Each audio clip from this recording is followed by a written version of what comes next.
Personal people who've traveled out of the international terminal at Brussels Airport know the lay of the land. It was a busy morning at Zaventem Airport when the bombs exploded.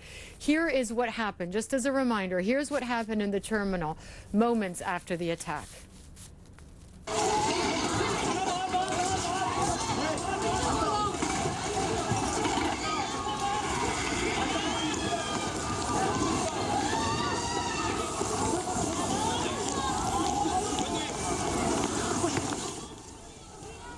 Well, we want to put this in context. This video was filmed in the seconds after the explosions took place, and you can see the scenes of panic and despair.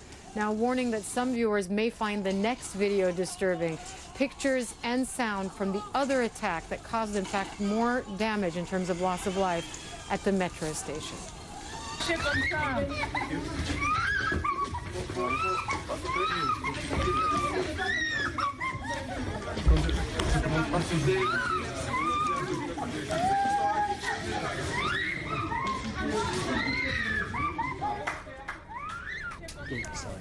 Well, the Malbec metro station struck by one bomb during morning rush hour. At least 10 people died at the Brussels airport today. 100 were wounded. Countless more were rushed out of the terminal when the blast struck. Among them was Jeff Edison. He was already past security when the explosions went off and was evacuated from the airport. And Jeff joins me now live here in Brussels. Well, first of all, we're glad you're okay.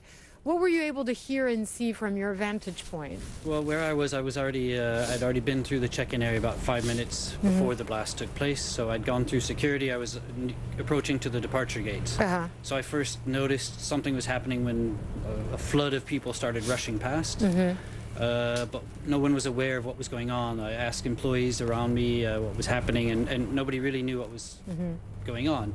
It was several minutes before anyone could say, well, there's been a blast, but we're safe because we've passed the security checkpoint.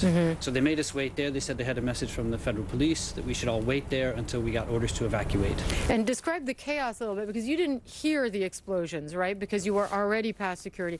But describe sort of how people were reacting around you. It must have been quite chaotic and scary. Yeah, just in the first minutes, as I said, there was just a huge flood of people who had just come through security, obviously, and they'd been closer to the attack, so they came rushing out to get farther away from the attack zone, blast zone, and then people started calming down. So about 20. Was it smoky? Were you able to kind of see your way around, or what was it? Because it's quite the airport is quite long, so we were quite far from the main building.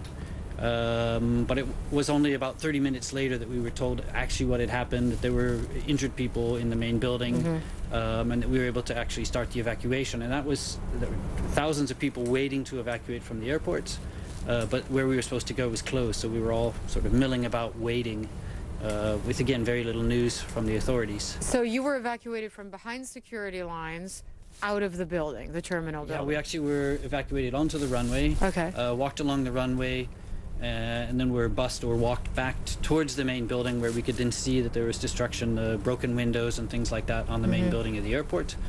And honestly, there were, again, several thousand people waiting there. And there's no security controls whatsoever, so we could just walk out. Personally, I walked out and walked into the neighboring village to catch a taxi home. All right, so you just kind of left the runway area that's supposed to be secure and kind of like...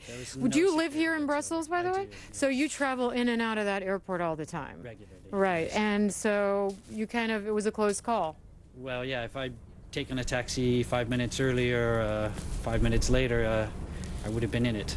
Jeff Edison, thanks very much. Glad that you're with us and able to share your story. We appreciate it. All right, this is the world right now. Still to come, as we were mentioning, these scenes of horror and devastation in Brussels. Sadly, all too familiar to Parisians, will have reaction and remembrance from the French capital on this Tuesday evening. Stay with us.